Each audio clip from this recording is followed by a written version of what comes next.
Sir hello ma'am. बहुत दुख की बात है कि विकलांग आदमी है, कुछ भी खाने के लिए नहीं है। एक आदमी ने बोला कि इंडियन आइडल में जाइए, तुमको बहुत हेल्प मिलेगा, बहुत लाइक मिलेगा। आप लोग भी लाइक कीजिए, सब्सक्राइब कीजिए। हमारे बहुत दुख की बात है। Hi sir. हाय। क्या नाम है भाई आपका? सर मेरा नाम सावन रैन एक्टर है सर। कहाँ से आप? सर हम बिहार के पूर्वी चंपारण जिले से हैं सर।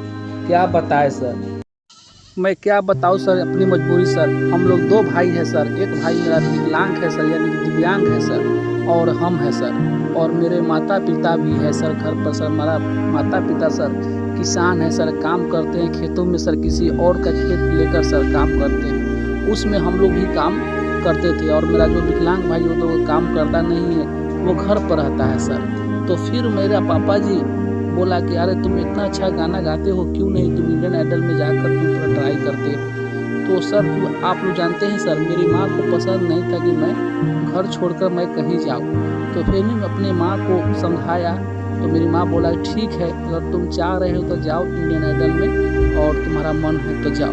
तो सर मैं इंडियन आइडल में आया तो सर यहाँ पर सब आदमी मुझे एक ही शक्ल में दिखाई दे रहा था सर, क्योंकि मुंबई इतना बड़ा शहर है सर कि यहाँ पर कोई भी आम आदमी आएगा उसे पता नहीं चलेगा कि कौन कहाँ है क्या है सर। तो मैंने आया सर, तो अभी जो आया हूँ सर आप लोगों के बीच सर, तो मैंने बहुत आशा लगा के आया हूँ सर। मुझे बहुत कठिन हुआ यहाँ पर आते आते सर। यहाँ टपरा खाए सर, बहुत टपरा खा कर मैं यहाँ पर आया हूँ सर। मैं क्या बताऊँ सर अपनी मजबूरी सर। मैं जब मुंबई आया तो सर मेरे पास पैसा नहीं था सर, और मेरा पैसा सर ख़त्म हो गया हुआ था सर। तो मुझे रहने का घर नहीं था सर। तो मैंने सर किसी और से सर रोटी मांग कर सर खाना खाया सर। इसलिए सर सब कुछ तो लोग सह सकता है, लेकिन भूख नहीं सह सकता है सर। यह पेट पाती के लिए सर पेट में बहुत सर ज़ोर से भूख लगी हुई थी सर। तो मैंने सर रोटी मांग कर सर खाया सर। फिर मुझे रहने का सर व्यवस्था नहीं था, सुविधा नहीं था सर। तो मैंने किसी की एक झोपड़ी में सर रहने लगा सर। एक रोज़ ऐसा हुआ सर कि बारिश बहुत होने लगा सर। तो मैं क्या करे सर, किसी तरह से सर मैं सोया सर। और सर मैं घर पर सर नहीं बताता था, इसलिए सर कि दुख सर बताते तो मेरी माँ को अच्छा नहीं लगता सर। मेरी माँ बोलती बेटे तुम किसी हाल में है, तुम आ जाओ। लेकिन मैंने सर अपनी मजबूरी नहीं बताया सर। मेरी माँ बोलती थी, पापा बोलते थे, तो मैं बोलता था बहुत अच्छा हूँ, और बहुत जल्द मैं ऑडिशन देने जाऊँगा, और बहुत जल्दी मैं इंडियन आइडल में सिलेक्ट हो जाऊँगा। तो सर सबसे पहले बात यह है कि मैंने बहुत कोशिश किया, लेकिन मुझे काम नहीं मिल रहा था सर। तो सर एक लड़की सर जिस घर में मैं रहता था, जिस रूम में रहता था, एक लड़की सर आई, बोला अरे भाई तुम्हारी आवाज़ इतना अच्छा है, तुम क्या करते हो? तो मैंने उसे पूरा सर बात बताया। तो लड़की बोली ठीक है, घबराने की कोई बात नहीं है, मैं इंडियन आइडल में तुमको ज़रूर ले जाऊंगा, इसलिए कि तुम्हारे जैसे आदमी को मौका मिलता है सर। वो लड़की सर एड्रेस दी, बोली कि यही नंबर से तुम मेरे पास आ जाना।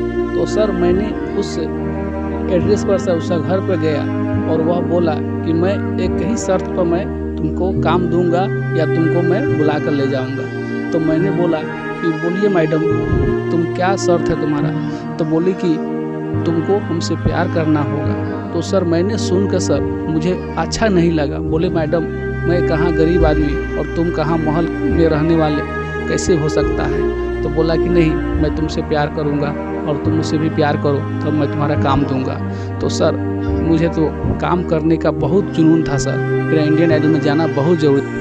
और वो लड़की से मैंने बोला ठीक है मैं तुमसे प्यार करूँगा और मुझे काम दिलाइए। तो लड़की भी मुझसे प्यार करने लगी, मैं भी प्यार करने लगा। और सर मैं घर पर कॉल किया कि माँ मैं बहुत अच्छा से हूँ, और बहुत जल्द मैं इंडियन आइडल के शो पर मैं आऊँगा स्टेज पर। और मेरा छोटा भाई जो कैसा है, तो वो बहुत, मेरी माँ बोलती थी वो बहुत अच्छा है और तुम्हारा हमेशा नाम लेते रहता है। तो मैंने बहुत खुश हुआ सर सुनकर सर। तो मैं सर इंडियन आइडल में आया हूँ सर, और वह लड़की के बदौलत सर। तो प्लीज़ मुझे आप लोग मौका दीजिए ताकि मैं अपने आपका सक्सेस हो और लोगों को भी सर अच्छा लगे, क्योंकि सर मैं गांव में बहुत लोगों को आकर तंग होकर सर मैं यहाँ पर आया हूँ सर। और गांव में सर मैं क्या बताया सर, मैं बकरी चराया करता था, कभी कभी मैं बकरी चराने चला जाता था, इसलिए सर कि कोई भी काम करना गलत नहीं है सर।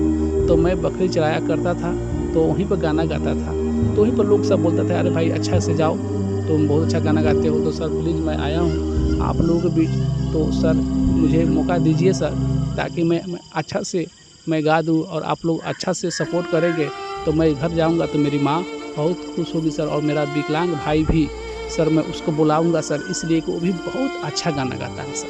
तो ठीक है सर, मैं जा रहा हूँ सर। ओह माय गॉड, क्या मंजर है ये, क्या समा है, क्या कहानी। से दुआ कर रहा हूँ कि भगवान इसको असूर दो।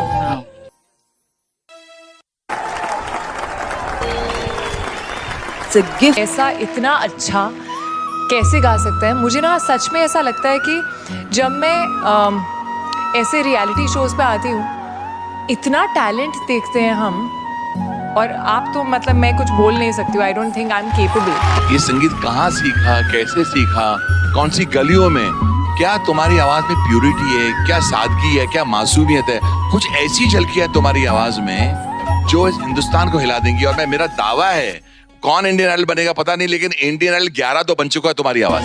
इसका मतलब पता है क्या है? सनी तुम थिएटर राउंड में आ रहे हो।